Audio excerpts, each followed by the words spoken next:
Рахмат, урматтуу кесиптештер, урматтуу Гүл Акматкуловна жана башка суроо берген депутаттарыбызда. Эми программанын алкагында мен ушул Султан Маматович, сизге бир суроом бар да, жалпысынан 960 миллион сом жөнүндө сөз болуп атат, туурабы? Бул 21, 22, 23, 24, 25 жылдары. Туурабы? Ошонун ичинен Баткен облусундагы ошол өзгөчө статуска ээ болгон айрым чек ара аймактардын тизмесинде 132 айыл экен жана 10 участок. Анан 92 айыл бул Баткен областы. Значит, иш чаранын көпчүлүгү Баткен жөнүндө сөз болуп аткан. Туура да. Анда бул жерден деген ошол маалыматыңарга ылайык да 21-23 жылдары жанагы өтүп кеткен окуялар боюнча да ошого байланыштуу болуш керек. Чек арадагы окуяларга 450 миллион өлчөмүндө бюджеттик каражаттар бөлүнүп, стратегиялык маанилүү чек ара заставаларын куруу, ошондой эле инженердик жабдуулар менен камсыздоо жана учурдагы чек ара заставаларын инфотүзүм жакшыртууга жумшалган. Ошондо жарты суммасы ошол жака кетиптир. Туурабы? Андан кийин 24-25 бул эми депутаттарыбыз мүмкүн суроо бербей калышты. 24-25 жылдарда ошол чек ара кызмат, ошол эле улуттук коопсуздук мамлекеттик комитетинин чек ара кызматында улуттук коопсуздук камсыз кылуу максаттарында мамлекеттик чек ара тилкелерин инженердик жабдууларга 131 миллион каражат бөлүнүптүр. Ошондо деген 950 миллиондун 581 миллиону Баткенге эле кеткен турбайбы? Калган каражат, ошондо канча каражат калып атат? Канча каражат соц объектилерге, жолдорго жумшалды эле? Анан ошону ачык эле айткыла да 368 миллион деген канча соц объекти Минздрав запланировано было. Эми сиз жаңы келдиңиз, мен түшүнүп атам, мүмкүн сизде толук маалымат эми ал убакта иштеген жоксуз, бирок деген ушул программанын алкагында канча? 9. Это крупные ооруканалар, да? Ошондо 368 миллионго деген 9 оорукана кириш керек экен, салыныш керек экен. Анан дагы жолдор боюнчачы канча жол?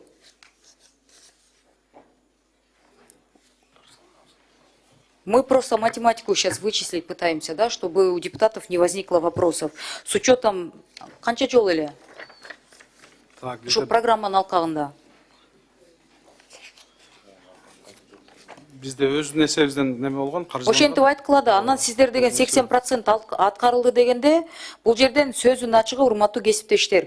Баткендеги 21-22 жылдагы болгон окуялардан кийин могу ири сумманын жартысынан көбү деген чек ара маселелерине кеткен деп эле өкмөт айткыла да ошентип, урматтуу министрлер келгенде орун басарлар.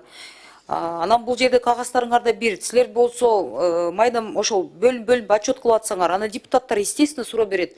Заявили о столько, а по факту монча аткарылды деп. Анан надо же говорить, что произошли ушул событиялар.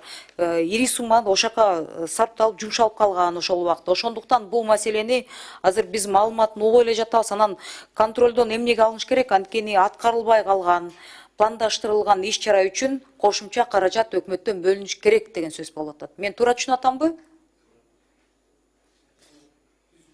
Же кошуп койгула. Бакыт мырза, ошол сиздер кошуп коюңуздар. Бул азыркы программанын бүтүп атат да чек ара. Биз азыр жаңы программа боюнча мамлекеттик программаны бийик тоолуу, жетүүгө кыйын жана чек арага чектеш аймактарды өнүктүрүү деген мамлекеттик программа 30-жылга чейин иштелип чыгып калды. Жакында сунушталат Кабминге. Биз ошондо аймактарды бир 3кө бөлүп карап атабыз да. Бийик тоолуу, жетүүгө кыйын, анан чек арага деп. 3 эмеге өзүнчө бир пакеттерди сунуштап атабыз да, мамлекет тарабынан бир допустим баягы эмеси шарты жок жерлерге шарт түзүү боюнча, анан ГЧПнын негизинде иштөө боюнча, үчүнчүсү инвестиция тартуу боюнча иштеп чыксын деп биз ошол программа жаңы подход менен бул как бы продолжение, бул акыркы госпрограмманын продолжениясы болуп кетет да. Биз ошо 3 маселе. Каражат маселесин? Каражат маселесин биз азыр ошол пакетный подход кылалы деп атабыз. Жанагы территориянын бардыгын бир алып кетиш кыйын. Биз ошол поэтапно карап, жылына акча бөлдүрүүнү карап атабыз азыр. Жоқ, Жабек мына мен қосымшалап кетейін, саламатсыздарбы. Финансы министрінің орынбасары, біз уақытында бұл программаларды толық ақшасын қарап бергенбіз.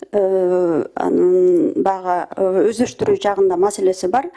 Ал жағын толығырақ өздөштүрө албаган объективный мындайда причиналар бар. Мен аны айталам. Объективный, субъективный деп отурсак, бияк депутаттардан суроо чыгып атат да, Жебек айым. 950 миллион сом бөлүнгөн. Каражат туура сарпталдыбы, жана айтылган иш-чараларга анан сиз айтып атпайсызбы, себептер болуп калды деп. Жок, мен баягы финансы жагына сиз жана каралган жокпу деген маселеге гана жооп берип атам. Финансы министрлиги тарабынан биз толук акчасын карап бергенбиз деген маселе бар да. Өздөштүрүү боюнча бул жерде бага ар бир орган местного самоуправления бар. Бул жерде министерстволор бар. Бөлүнгөн каражаттар өздөштүрүлгөн жокпу? Кээ бир жерлерде бар, өздөштүрүлбөй калган жерлер бар да. Султан Маматович, сиздин кезегиңиз эмнеге өздөштүрүлгөн жок? Бирөөңөр туруп алып каражат жетишкен жок деп атасыңар, Минздрав. Биякта туруп алып туруп каражат ашыкча бөлүнгөн бар деп атасыздар да, Минфин. Кимдерди угайланды? Там по 368 выделено, то есть мы имеем в виду вот эти деньги, то есть то, что вы же поделили, их не хватило, то есть на ту программу. Теперь закладывается третий этап, ну как бы уже переходящий в этот, там уже заложена сумма тоже в 950 миллионов уже по пакетному методу. Подождите, у вас 360 миллионов остались неиспользованными. Они как перекочуют из одной программы в другую? Нет, они использованы, просто их не хватило, то есть на все вот эти. То есть вы израсходовали все средства? Да. А здесь Минфин говорит, что не все средства были израсходованы. Вы между собой хотя бы поясните. Чебекайым. Минэконом мен Минфин экөө акча менен иштеген адамдарсыңар го? Түшүндүрүп бергиле да депутаттарга. Бул жерде биз полный объемде бөлүп бергенбиз, бирок мен азыр айта алам, сумма менен канча акча, например, 24-тө, 25-те биз белгенден канчасы өздөштүрүлгөн. 24-жылга 136 миллиондун бөлүнгөн болсо, мунун 63 миллион сом эле өздөштүрүлгөн. 25-жылы 232 миллион болсо, 205 миллион өздөштүрүлгөн. Урматтуу жетекчилер, мындай кылалы да. Биякта деген депутаттардын дагы мындай ой пикирлери айтылгандан кийин суроолорго жазуу түрүндө да маалыматты бересиздер. Азамат мырза, угуп атасыздарбы? Өзгөчө таза суу боюнча, саламаттык сактоо боюнча жаңы жетекчинин позициясын биз түшүнүп атабыз. Аякта деген эски имараттар жаңыдан куруу, кампустарды курабыз деген амбициозный программаңарды угуп атабыз. Бирок анда бул маселени бүгүн биз контролдон мындай алып койсок туура эмес болуп калат деп ой пикирге келип атабыз. Ортодо Минфин менен Минэконом бир келишимге келиңиздер. Жылдыралы. Эгер депутаттардан башка сунуш түшпөсө, бир ай убакыт, бир жума убакыт кандай дейсиңер? Канча убакытта өзүңөр такташып алып туруп анан бизге толук маалымат менен келесиздер. Өкмөт, бир ай жетишеби? Эми чоң ведомстволор экенсиңер да. Биякта 7-8 канча ведомствосуңар? Эми биякта берилген тизмеңерге жараша 10 чакты эмес экен, 8-9 ведомство деп атат да. 8 ведомство болуп атасыңар. Анан биротоло жаңы программа боюнча да маалыматыңар менен бир ай убакытка жылдырып берели. Ошондо деген анан суранышта моюнтуп келгенде деген өзүңөрдүн да убактыңарды алдыңыздар. Бияктан биздин да убакыт алынып атат да. Анан четко акча менен иштеген ведомстволор өзгөчө да, эми баарыңар бюджет менен иштейсиңер да.